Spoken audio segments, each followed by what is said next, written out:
In this and the next few videos, we're gonna make a comparison between the two government economic policies, spending hikes versus tax cut.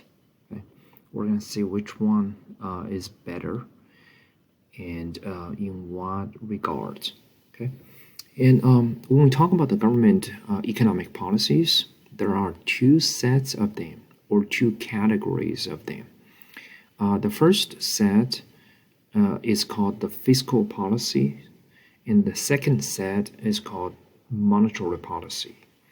The monetary policy is controlled by Federal Reserve, okay, and the Federal Reserve could control the money supply, which in terms change the interest rate, okay, and eventually change the behaviors or the decisions made by economic agents.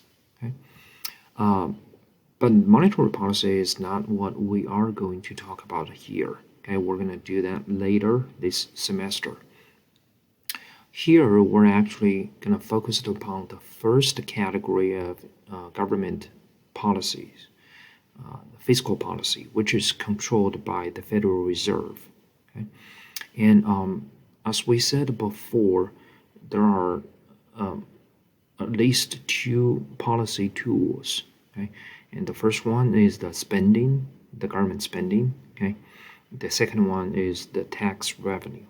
All right, the government can make the adjustment for either or both of them. Okay, to eventually change again the behaviors and or the decisions made by economic agents. Okay. Now here again, let's take a look at which one between these two fiscal policy options is better. Okay. And the first thing we have to clarify is from the government's budgetary perspective, there should be no difference between these two. For example, if we look at the US government, it doesn't have money to either increase its spending or cut taxes. If it wants to do that, it has to borrow to be able to implement that policy. So the government budget deficit would go up by the same amount. Okay. In other words, if the government increases its spending by, let's say, $1 trillion, then the budget deficit will go up by 1 trillion. Okay, if the government chooses to cut taxes by $1 trillion, then the government budget deficit will go up by 1 trillion as well. Okay, all right, and so again, there's no difference from the government budget, okay, perspective, and now what we're going to compare here between the two policies, we're going to do that for several rounds. Okay, I believe we're going to do 4 rounds. Okay, for different aspects, okay, different angle we would take to look at the differences between these two. The first one is the crowding out effect, okay, which we should already be familiar with at this moment, okay, because you know the two previous videos we already discussed, you know, how to do the graphical analysis for the crowding out effect, and we also went through worksheet number 7, which is a numerical example about the crowding out effect, right? And the conclusion we already drew is you know, the tax cut is better or superior to the spending hike because tax cut would reduce the private investment less. Okay? In other words, tax cut would have a smaller crowding out effect.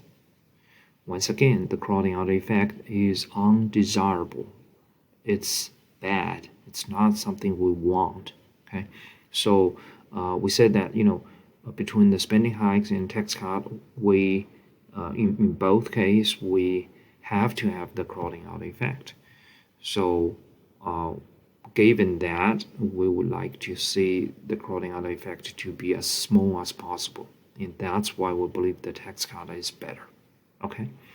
And we also discussed empirical evidence about the crowding out effect by looking at the Great Britain's the military spending and the interest rate. Okay.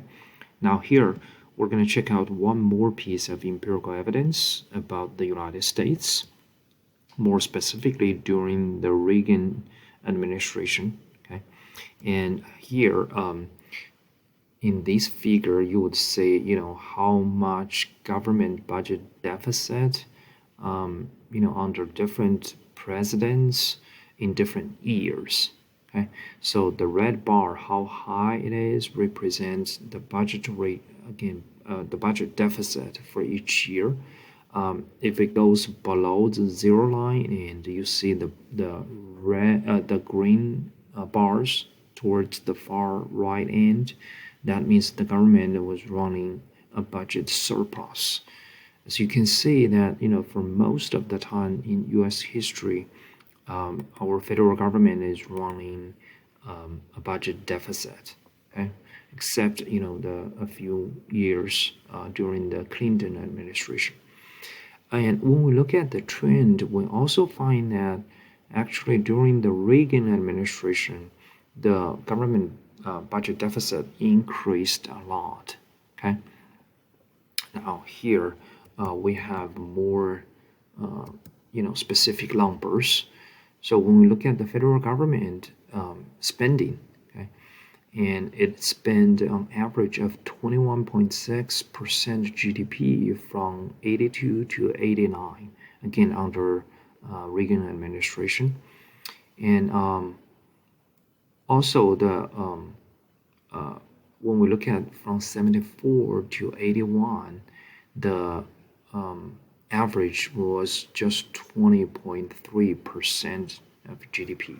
Okay, in other words, in 1980s, the government actually spent 1.3 percentage points more than what it did in mid and late 1970s.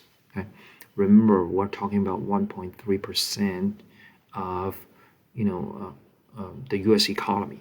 Okay, and so that's going to be like hundreds of billions of dollars.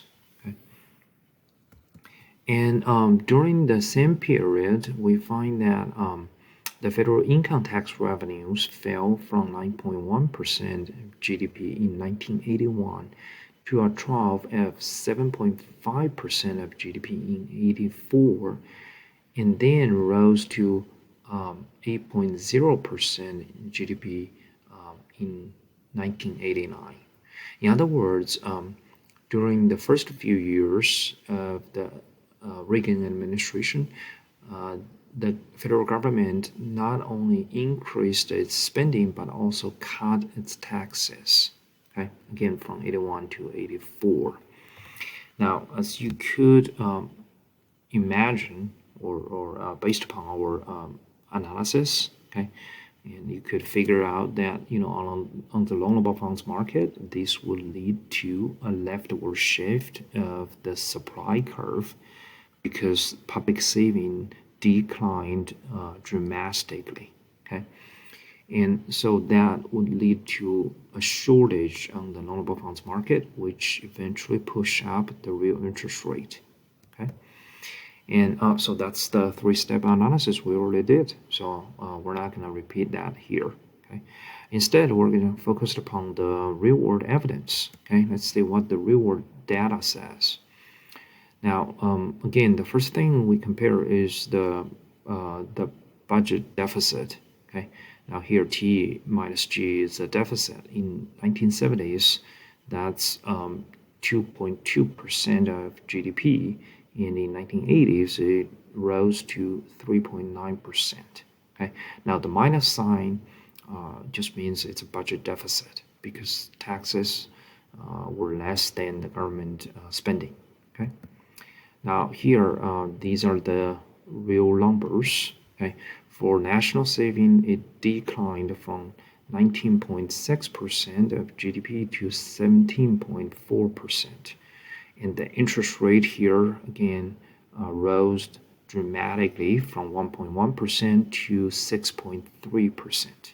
Okay, several times increase. The private investment declined from 19.9% of GDP to 19.4%. Again, there's a 0.5 percentage points of the GDP as a private investment, which were crowded out because of the government fiscal policies. Okay, so again, this tells us that it's the spending hikes and tax cuts both have had the crowding out effects. Okay, and also based upon our numerical analysis on the worksheet number 7, we already knew that tax cut is better. Okay, so you could say that round 1 Republicans win. Okay, because Republicans always perform tax cut, whereas Democrats always perform spending hikes. Okay, so this is, remember, just the first round. Okay, we have several more rounds going. So in the next video, we're going to talk about the second round. Okay, so instead of focusing upon the detrimental effect of government policies, the fiscal policies, in the next video, we're going to talk about the how the government policy could boost our economy. Okay, because remember, when we talk about either spending hikes or tax cut, it is the debate is meaningful, is helpful when the economy gets in trouble, right? During the economic recessions or crisis or like the pandemic, right? So if it's a normal time when the economy is doing great, then we would generally say that the government takes the step back and just let the market figures out on its own, right? So when it comes to the recession period, then we would have this kind of debate. Okay, so that's why most of the time we would just compare spending hikes with tax cut, and we barely discuss like the spending versus increase the tax cut. Increase the tax rate.